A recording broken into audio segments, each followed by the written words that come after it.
Hello friends, सबसे पहले आप सभी को नमस्कार। मैं नील यादव प्रगति क्लासेस के यूट्यूब चैनल पर आपका फिर से हार्दिक स्वागत करता हूं और आशा करता हूं आप सब अच्छे होंगे और आपकी पढ़ाई रेगुलर चल रही होगी। आइए अब हम बात करते हैं अपने मैथ्स से रिलेटेड। तो मैथ्स में हमने लास्ट टाइम साधारण ब्याज देखा था और साधारण ब्याज के वो क्वेश्चंस देखे थे। जो लास्ट टाइम का जो हमारा क्वेश्चन था वो था कि आपके पास एक राशि दो भागों में बांट के दी जा रही थी और दोनों की दर और दोनों का समय देने के बाद बोला जा रहा था कि भाई आपके पास में इन राशियों का अगर साधारण ब्याज बराबर होगा तो वो प्रत्येक भाग की जो दो भागों में राशियां बांटी गई हैं वो राशियां कितने कितने रुपए थी। तो आइए उससे रिलेटेड हम एक क्वेश्चन और करते हैं और उसके बाद में मैंने कहा था साधारण ब्याज के जस्ट बाद में आपको मिश्र धन बराबर के क्वेश्चन पे लेके जाऊंगा। तो फर्स्टली अगर मैं बात करूं तो सबसे पहले हमने साधारण ब्याज बराबर का एक क्वेश्चन और देखना है, उसके बाद मिश्र धन पे जाएंगे। तो आज का जो क्वेश्चन है वो मैं शुरू कर रहा हूं, आप साथ साथ अपना चेक करते हुए चलना। क्वेश्चन आपका 21,140 रुपए की राशि को दो भागों में इस प्रकार बांटा जाता है कि पहले भाग को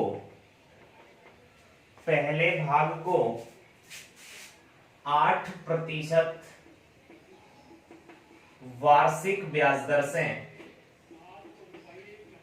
8% वार्षिक ब्याज दर से 3 वर्ष के लिए तथा दूसरे भाग को 9% वार्षिक ब्याज दर से 2 वर्ष के लिए दिया जाता है।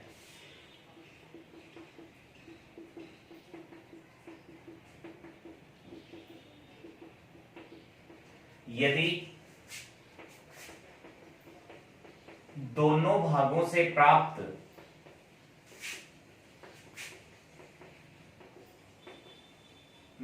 पहले साधारण ब्याज की बात कर लेते हैं, दोनों भागों से प्राप्त साधारण ब्याज बराबर हो तो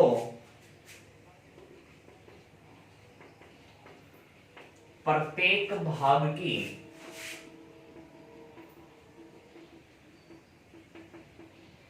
राशि ज्ञात कीजिए। सबसे फर्स्टली अगर मैं बात करूं यहाँ पे तो सबसे पहले जो लास्ट टाइम हमने क्वेश्चन किया था वो सेम क्वेश्चन है। इस क्वेश्चन को इसलिए रिपीट किया गया है क्योंकि लास्ट टाइम हमने इसका एक क्वेश्चन किया था। अगर आपको प्रॉब्लम वहां रहेगी तो आप यहाँ पे क्लियर कर सकते हैं। और अगर अब मैं बात करूं तो जिसने ये क्वेश्चन देख लिया था ऑलरेडी वो एक बार इसका सॉल्यूशन पहले खुद करे और उसके बाद में हम इसका सॉल्यूशन अपने करेंगे तो आपको समझ आ जाएगा कि मैंने कहाँ गलती की थी, मेरे को ये गलती नहीं करनी चाहिए थी। तो सबसे फर्स्टली अगर मैं बात करूं तो आपको इस क्वेश्चन का सॉल्यूशन आपने को खुद करके देखना है और उसके बाद मैंने इसको ढंग से बताया था। काफी समय इस क्वेश्चन को हमने दिया था कि भाई आप आसानी से इसको कर सके। तो यहाँ पे सबसे पहले क्वेश्चन की लैंग्वेज पे जाएंगे और जो इसको पहले सोल्व करना चाहता है वहीं पर अपना स्क्रीनशॉट लेके आप यूज करके जैसे भी अपने क्वेश्चन की लैंग्वेज देख ले और इस लैंग्वेज को आप सोल्व करें। और अब हम इसको देखते हैं। इसने कहा था कि 21,140 रुपए की राशि है जो दो भागों में इस प्रकार बांटी जाती है कि पहले भाग को 8% वार्षिक ब्याज दर से 3 वर्ष के लिए तथा दूसरे भाग को 9% वार्षिक ब्याज दर से 2 वर्ष के लिए दिया जाता है यदि दोनों भागों से प्राप्त साधारण ब्याज बराबर हो। यही बात हमारे सामने आई थी लास्ट वाले क्वेश्चन में। और मैंने कहा था जब आपके पास कोई भी ऐसा क्वेश्चन आए कि कोई एक राशि है, उस राशि को दो भागों में दिया जाता है, बांट के दिया जाता है, अगर दोनों भागों से प्राप्त आपका मिश्र धन या फिर साधारण ब्याज।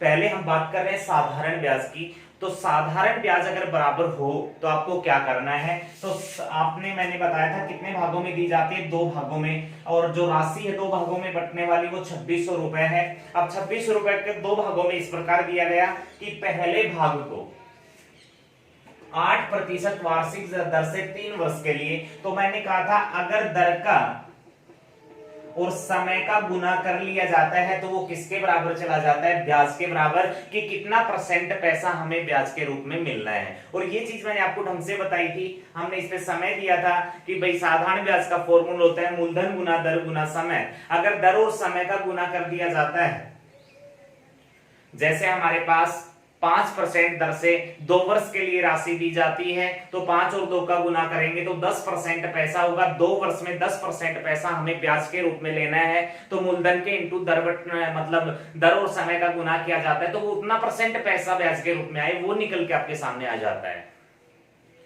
तो वही काम हम कर रहे हैं, दर और समय का गुना करेंगे तो किसके बराबर जाएगा, ब्याज के बराबर। ये पहले भाग का और ये दूसरे भाग का दर और समय का गुना करेंगे तो ये इसका ब्याज निकल के आएगा कि कितना % पैसा ब्याज के रूप में लेना है। ये दूसरे वाले भाग का निकल के आएगा कि कितना % पैसा हमें ब्याज के रूप में लेना है।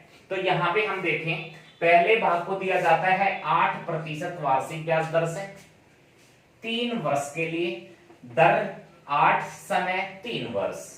इसी प्रकार से दूसरे वाले भाग को दिया जाता है 9% वार्षिक ब्याज दर से 2 वर्ष के लिए, समय आपका यहाँ पे हो गया 2 वर्ष। दर और समय का गुना किया 24 आया, दर और समय का गुना किया 18 आया। मतलब पहले भाग का जो ब्याज था वो 24% था, दूसरे वाले भाग का ब्याज था वो 18% था। लेकिन इसने कहा जब हमें पैसा लेना है तो दोनों भागों से प्राप्त साधारण ब्याज, यहाँ पे जो साधारण ब्याज होगा वो दोनों आपस में क्या होगा, बराबर होगा।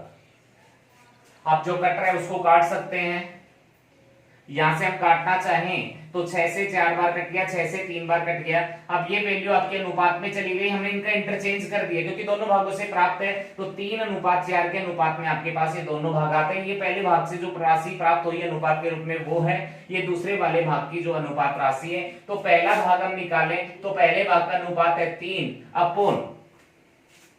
दोनों भागों का जो अनुपात है उनका योग किया जाए तो 3 और 4 7 होता है, और गुना बांटी जाने वाली राशि 21,140 रुपए है। तो पहले भाग में 21,140 में से कितना रुपए दिया गया था वो आपका सामने आएगा, तो 7 से काट लो, 7 की 21, एक बचा भाग नहीं गया, 0 ले लिया, 14 आगे, 7 दूने 14 और 20, तो 3020 बार ये आपका क्या हो जाता है, कैंसिल हो जाता है। अब हम इसको करेंगे 3 से गुना तो 0, 3 दूना 6, 0 9, तो 9,060 रुपए पहले भाग की जो राशि दी गई थी वो है। दूसरे भाग की ना निकालेंगे तो टोटल राशि थी 21,140 रुपए, जिसमें 9,060 हमारा क्या हो जाएगा, पहला भाग चला गया। तो दूसरे वाले भाग की अगर बात करें तो इसमें माइनस करेंगे और माइनस करेंगे तो 0 में से 0 आपका 0 आ गया, 14 में से 6 गए, आगे डाल लेते हैं भाई, 14 में से 6 गए तो आपके पास कितने बचेंगे, 8 बचेंगे,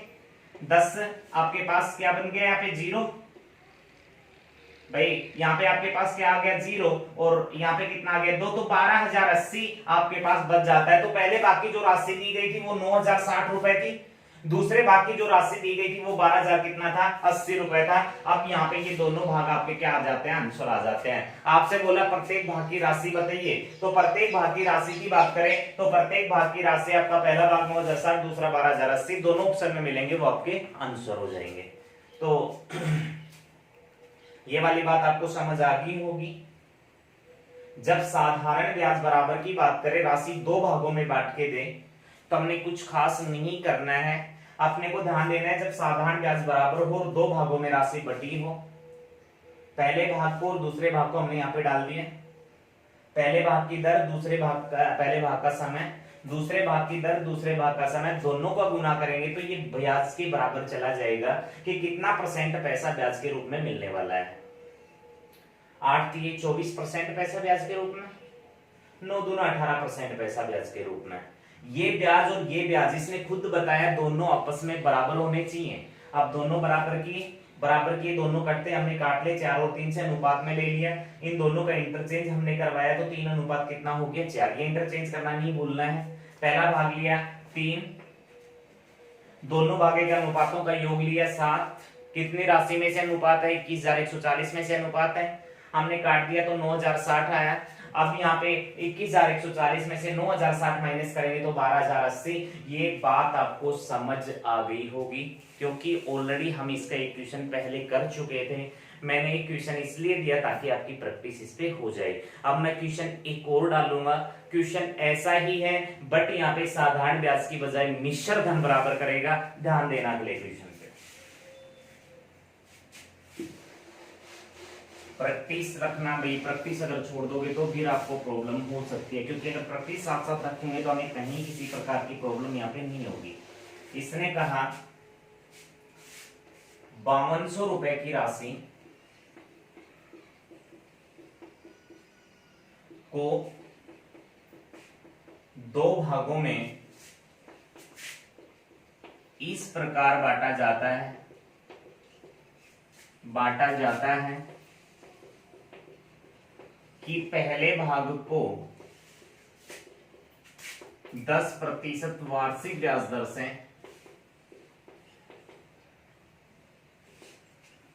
दर से 2 वर्ष के लिए तथा दूसरे भाग को 10% वार्षिक ब्याज दर से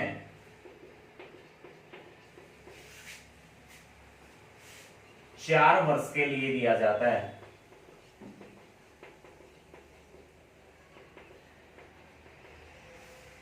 यदि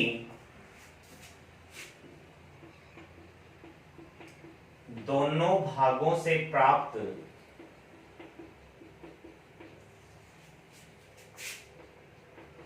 मिश्र धन बराबर हो,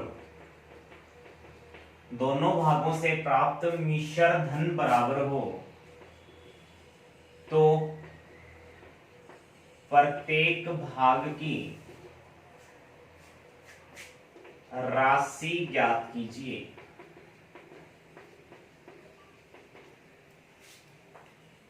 देखो सेम क्वेश्चन है, कोई भी एक राशि है जो 2 भागों में बांटी जाती है। दोनों भागों को दिया जाता है, जो दर है और जो समय है वो दोनों का दिया कि पहले भाग को 10% दर से 2 वर्ष के लिए, दूसरे भाग को 10% दर से 4 वर्ष के लिए दिया जाता है। अब यहाँ पे बताया गया यदि दोनों भागों से प्राप्त मिश्र धन बराबर हो। पहले वाले अगर क्वेश्चन की हम बात करें तो पहले वाले क्वेश्चन में दिया गया था दोनों भागों से प्राप्त साधारण ब्याज बराबर हो। अब यहाँ पे क्या बराबर करके चल रहा है? मिश्र धन यहाँ पे करके चल रहा है। जब मिश्र धन बराबर हो तो जब आपको एक बात यहां पे अगर हम देख लें तो एक बात हमें पता है, साधारण ब्याज जब हम निकालते हैं तो ब्याज के बराबर हम कर देते हैं दर और गुना समय। दर और समय का गुना कर लिया जाता है तो क्या निकलता है? ब्याज। और ब्याज बराबर की बात आती थी तो हम पहले भाग और दूसरे भाग का दर और समय का गुना करके ब्याज लेके यहाँ पे आ रहे थे। लेकिन इस वाले क्वेश्चन की अगर बात की जाए तो इस वाले क्वेश्चन में मिश्र धन का जिक्र आया। जब राशि 2 भागों में बांट के दे दी और 2 भागों में बांटने के बाद क्या हुआ, दोनों को 10% दर से और एक को 2 वर्ष के लिए दूसरे को 4 वर्ष के लिए दिया जाता है कि भाई तेरे को 2 वर्ष के लिए दे दिया और तेरे को 4 वर्ष के लिए दे दिया। लेकिन जब वो पैसा वो दोनों लौटाते हैं तो उन दोनों से प्राप्त होने वाली राशियां इसने बराबर मांगी है। मिश्र धन का अर्थ आप सभी जानते हैं, मैंने ऑलरेडी आपको बताया है। मिश्र धन क्या होता है? मूलधन प्लस ब्याज बराबर क्या कहलाता है? मिश्र धन कहलाता है। मतलब जो पैसा हम देते हैं, जैसे 10,000 हमने दिया और उस 10,000 पे 1,000 ब्याज बना तो 11,000 जब वो हमें देगा, जब हम उससे हिसाब करेंगे तो मान लो 11,000 जो देता है तो 11,000 रुपए दिए, वो मिश्र धन कहलाया। कैसे कहलाया? क्योंकि मूलधन जो राशि हमने उधार दी थी वो तो हमें दे रहा है वो 10,000 रुपए, लेकिन वो 1,000 रुपए हमें एक्स्ट्रा दे रहा है। 10,000 और 1,000 एक्स्ट्रा देता है तो वो हमें 11,000 लौटा रहा है। क्यों लौटा रहा है? क्योंकि हमें साथ में ब्याज दे रहा है। तो ब्याज और मूलधन को अगर प्लस कर लिया जाता है तो वो आपका मिश्र धन कहलाता है। और इसने इस क्वेश्चन में यही बात रखी है कि आपके पास जब दोनों भागों से प्राप्त होना राशि तो उनका मिश्र धन बराबर होना चाहिए। अब मिश्र धन बराबर करने के लिए आपके पास मूलधन होना चाहिए और साथ में ब्याज होना चाहिए। उस मूलधन और ब्याज को अगर प्लस कर लिया जाएगा तो आपका मिश्र धन कहलाएगा। तो जब भी मिश्र धन की बात हमारे सामने आ जाती है तो यहां पे पहले भाग का मिश्र धन आपके पास होना चाहिए, यहां पे दूसरे भाग का मिश्र धन होना चाहिए। दोनों भागों का मिश्र धन अगर हमारे सामने आ गया तो उस मिश्र धन को हम बराबर रख सकते हैं। उसी तरीके से हम इस क्वेश्चन को निकाल सकते हैं, बट हमारे पास मिश्र धन होना आवश्यक है। और मिश्र धन के लिए दो चीजें आपके सामने आ रही हैं। आपके पास मूलधन प्लस होना चाहिए ब्याज। मूलधन और ब्याज को प्लस कर लिया तो वो आपका मिश्र धन ही कहलाएगा। आपके पास दर है, आपके पास समय है, दर और समय का गुना कर लेते हैं तो वो ब्याज कहलाता है। जब मिश्र धन बराबर की बात आएगी तो आपको कर लेना होगा, मिश्र धन बनाने के लिए मूलधन को 100 मान लेना होगा। ये 100 हमारे पास मूलधन है और 100 में जो प्लस होगा ब्याज वो हमारा कहलाएगा मिश्र धन। अब ब्याज अगर क्वेश्चन का निकालेंगे तो दर का और किसका साथ में गुना कर लेंगे, समय का। 100 प्लस दर गुना समय, ये आपके पास, ये आपका मूलधन और ये आपका ब्याज, दोनों प्लस किए तो मिश्र धन कहलाएंगे। यहाँ पे हमने पहले भाग को लिया मिश्र धन 100 प्लस पहले भाग की दर और पहले भाग का समय, 100 प्लस दूसरे भाग की दर और दूसरे भाग का समय, ये आपके दोनों जगह क्या बनेंगे, मिश्र धन। अब 100 प्लस पहले भाग की जो दर है वो कितनी है, 10% है। पहले भाग का जो समय है वो 2 वर्ष है। अब ये आपके पास क्या कहलाएगा, इसका मिश्र धन। दूसरे वाले भाग का 100 प्लस दर है 10%, समय है 4 वर्ष। अब ये करेंगे तो 120 बनेगा। 100 प्लस 10 और 2 का गुना 20, 100 प्लस 20 कितने होते हैं, 120 होते हैं। ये करेंगे तो 100 प्लस 10 गुना 4, ये कितना होता है, 140। दोनों आपस में बराबर हैं तो इनको हमने बराबर डाल दिया। आगे सेम वही सिचुएशन होगी जो हमने साधारण ब्याज में क्वेश्चन किया कि साधारण ब्याज आपका बराबर हो।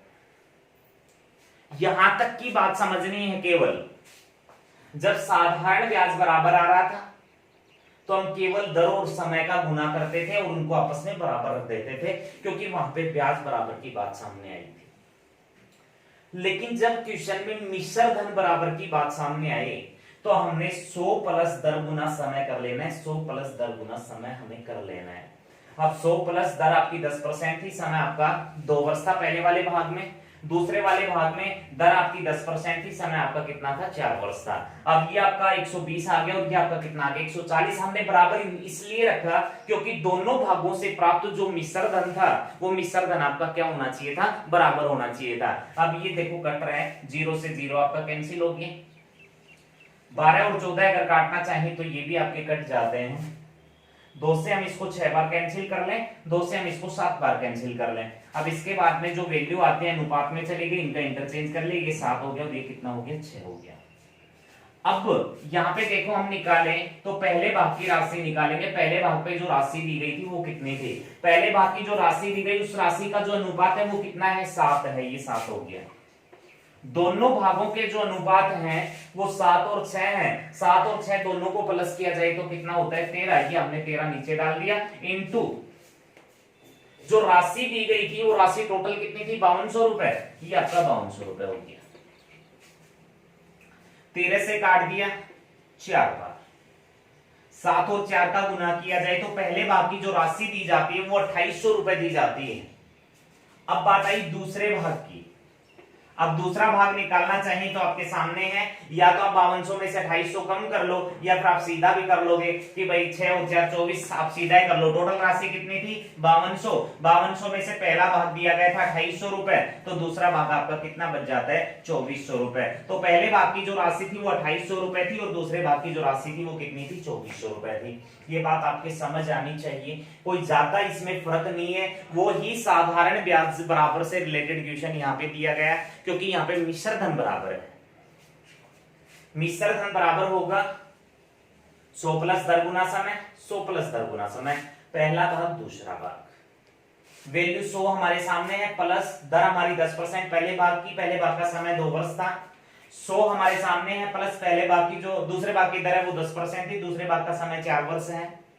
इसको किया 16 120 आया, इसको किया 16 140 आया। अब यहाँ पे अगर बात की जाए तो दोनों को बराबर इसलिए रखा क्योंकि क्वेश्चन में बोला गया है दोनों भागों से प्राप्त अगर मिश्र धन बराबर हो, तो ये हमने दोनों को बराबर कर दिया। आगे काटने के बाद अनुपात में वैल्यू ले ली तो ये आपस में क्या हो गए, इंटरचेंज हो गए।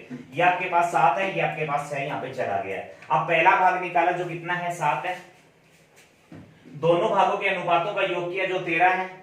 टोटल बांटी जाने वाली राशि थी वो कितनी थी, 5200 रुपए थी। काटने के बाद आपके पास कितना आ गया 2800। और ये अगर पहला भाग 2800 हो गया तो दूसरा भाग निकालेंगे, टोटल राशि 5200 जिसमें से 2800 हमने माइनस की, कितनी बची 2400। अब ये मिश्र धन से रिलेटेड क्वेश्चन था, बराबर से रिलेटेड क्वेश्चन था।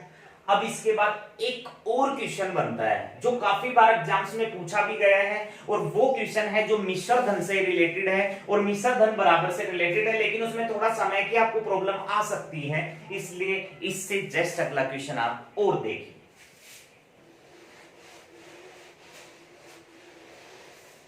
इसको नोट करते रहना भाई, दिक्कत नहीं होनी चाहिए अब आप लोगों को, क्योंकि ये ऐसे क्वेश्चन है जो काफी बार एग्जाम में पूछता है। थोड़े लेंथी दिख रहे हैं लेकिन हमने काफी शॉर्ट करके इनको किया है। देखो अब हम चलेंगे अपने अगले क्वेश्चन पे, और अगला जो क्वेश्चन है वो है 18,750 रुपए की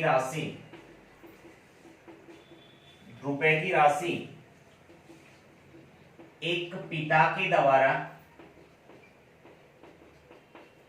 अपने 2 पुत्रों के लिए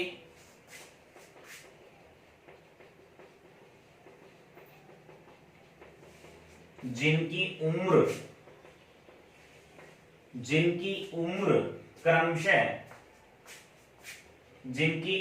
क्रमशः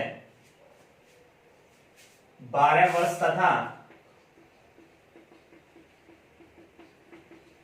14 वर्ष है, में इस प्रकार बांटी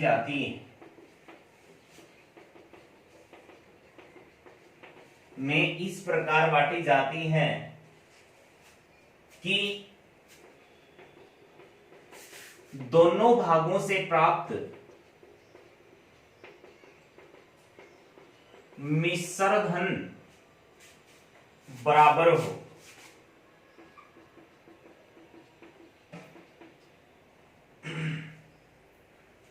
जब तक इस राशि को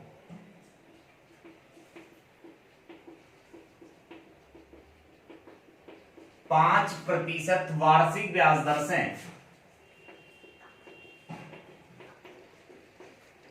बैंक में जमा कर दिया जाता है,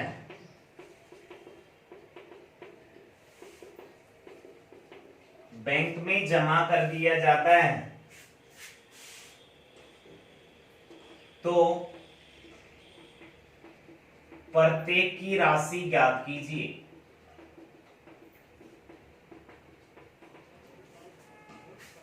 देखना भाई अच्छा क्वेश्चन है, ध्यान देना होगा अपने को इस क्वेश्चन पे। इसने बताया कि भाई हमारे पास 18,750 रुपए की एक राशि है, और वो राशि एक पिता के द्वारा अपने 2 पुत्रों के लिए, एक पिता है जो अपने 2 पुत्रों में बांट रहे हैं। चाहे यहाँ पे बोला जाए पिता के द्वारा 2 भागों में इस प्रकार बांटे जाते हैं, अपने पुत्रों को दिया जाता है, मतलब 2 भाग हो गए 2 पुत्र। भाई राशि 18,750 है, लेकिन वो जो 2 जगह पे डिवाइड हो रही है, अपने 2 पुत्रों को वो देके चल रहा है।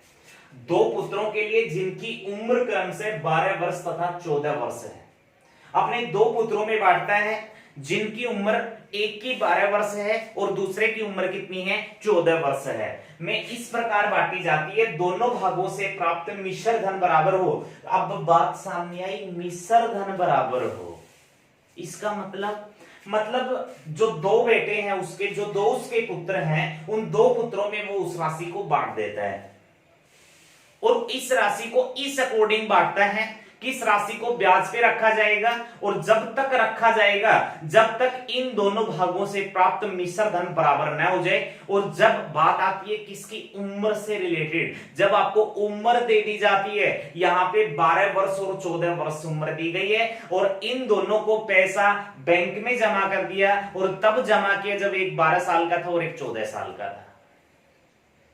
जब इनको ये पैसे मिलते हैं तो इन दोनों को वो पैसे बराबर मिलने चाहिए, इन दोनों का वो मिश्र धन है वो बराबर होना चाहिए। और वो आगे बताया दोनों भागों से प्राप्त मिश्र धन बराबर हो जब तक इस राशि को 5% वार्षिक ब्याज दर से बैंक में जमा कर दिया जाता है। तो प्रत्येक की राशि ज्ञात कीजिए कि पहले वाले के जो पुत्र था जब 12 साल का था उसके खाते में कितने राशि जमा करवाई, और दूसरा पुत्र जो 14 साल का था उसके खाते में कितनी इसने राशि जमा करवाई। हमने ये बात उसको बतानी है। बात सामने आई, मिश्र धन बराबर हो और कितने भागों में बांटी जाती है, 2 भागों में बांटी जाती है। हमने इससे जस्ट पहले क्वेश्चन देखा था जब मिश्र धन बराबर हो और 2 भागों की वो बात करेगा तो हमने यहाँ पे सबसे पहले लेना है 100 प्लस दर गुना समय। ये आपके पास क्या है, मूलधन, दर और समय का गुना कर लेंगे तो ये ब्याज बनेगा और दोनों को जोड़ेंगे तो आपके पास मिश्र धन बनेगा। पहले वाले पुत्र का मिश्र धन आ गया, दूसरे वाले पुत्र का मिश्र धन यहां पे आ गया, ठीक है। अब अगर बात की जाए तो 100 प्लस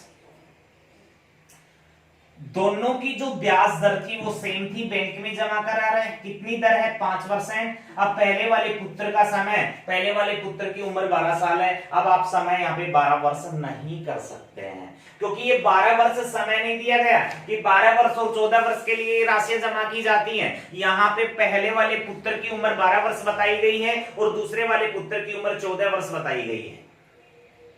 अब इसका मतलब हम ये तो नहीं कर सकते हैं कि भाई यहाँ पे ये 12 साल का था तो समय 12 साल लिख दिया, ये 14 साल का था तो समय 14 साल लिख दिया, ऐसा तो नहीं कर पाएंगे क्योंकि अगर ऐसा करेंगे तो हमारा पूरा क्वेश्चन ही गलत हो जाएगा। ये इनके समय नहीं है, ये इनकी उम्र है कि उस टाइम एक की उम्र 14 वर्ष थी और एक की उम्र 12 वर्ष थी। देखो जब भी हमारे सामने इस टाइप का क्वेश्चन आ जाता है और हमें यहाँ पे समय की जरूरत पड़े तो हमें इनका समय किस तरीके से निकालना होगा। अब देखो एक की उम्र 12 वर्ष थी और एक की उम्र 14 वर्ष थी। अब इस राशि को तब तक जमा किया जाएगा जब तक इनकी उम्र कितनी वर्ष न हो जाए, 18 वर्ष न हो जाए। अब आपके पास सामने बात आएगी कि 18 वर्ष तो कहीं दिया ही नहीं है। अब ये हमेशा जो उम्र है, जैसे आपको दिया 15 वर्ष एक की उम्र थी, एक की उम्र थी 8 वर्ष थी जब उनके खाते में राशि जमा करवाई गई थी, और तब तक वो राशि जमा करवा दी गई थी जब तक आपके पास इनका मिश्र धन बराबर ना हो जाए। तो जब भी ऐसा क्वेश्चन आएगा उम्र से रिलेटेड तो आपको समय निकालने के लिए जो उम्र है वो कितने वर्ष रखनी है, 18 वर्ष रखनी है। जब वो 18 वर्ष के होंगे तभी वो बैंक से पैसा निकाल पाएंगे। अब यहाँ पे अगर हम बात करें तो इसकी उम्र 18 वर्ष होने के लिए कितने वर्ष की जरूरत पड़ी, 6 वर्ष की। कौन से वाले की, जो 12 वर्ष का था वो अगर 18 साल का होगा तब उसको पैसे मिलेंगे, तो वो आपके पास कितनी है, 6 वर्ष हो गई। 14 वर्ष वाले को 18 साल होगा तब पैसे मिलेंगे, तो इसकी उम्र कितनी होगी, 4 वर्ष बढ़ेगी। ये 6 वर्ष और ये समय कितना होगा, 4 वर्ष होगा। अब आपके माइंड में ये नहीं आना चाहिए सर कहीं भी आपको 18 वर्ष उम्र तो दिखाई नहीं रखी, आपने ये 18 वर्ष क्यों ले ली। जब भी इनसे रिलेटेड क्वेश्चन आते हैं कि उम्र है 12 साल, 14 साल, 15 साल, 10 साल, 6 साल, तो वहां पे उम्र पूरी करने के लिए और बैंक से पैसा निकालने के लिए उम्र कितनी बनानी है, हमें 18 वर्ष ही लेनी है। अब यहाँ पे आपके पास देखो 12 साल वाले को 18 साल होने के लिए 6 साल की जरूरत थी, तो इसके लिए जो पैसा जमा किया वो 6 वर्ष के लिए किया गया था। दूसरे वाले का 100 प्लस 5% वार्षिक ब्याज दर से, दूसरे वाला 14 वर्ष का था और 18 वर्ष होने के लिए उसको कितने समय की आवश्यकता थी, 4 वर्ष की। अब यहाँ पे हमने गुना कितने से कर दिया, 4 से। अब प्लस करेंगे तो ये 100, 6 और 5 का गुना करेंगे तो 30, 100 प्लस 30 कितना होता है, 130। 100 प्लस 5 गुना 4 कितना होता है, 20, 120। दोनों का मिश्र धन बराबर होना चाहिए, हमने दोनों को बराबर कर दिया।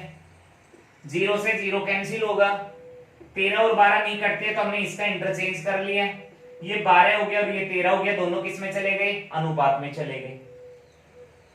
यहां पे अगर बात करें तो पहले वाले भाग की हम बात करें, पहले वाले पुत्र की हम बात करें तो पहले वाले पुत्र के जो टोटल राशि जमा कराई थी उसका अनुपात कितना था, 12 था, 12 यहां पे डाल दिया अपोन दोनों के अनुपातों का अगर हम योग करके चलें तो 3 और 2 5 होते हैं, आपके पास टोटल कितना हो गया, अनुपात 25 हो गया।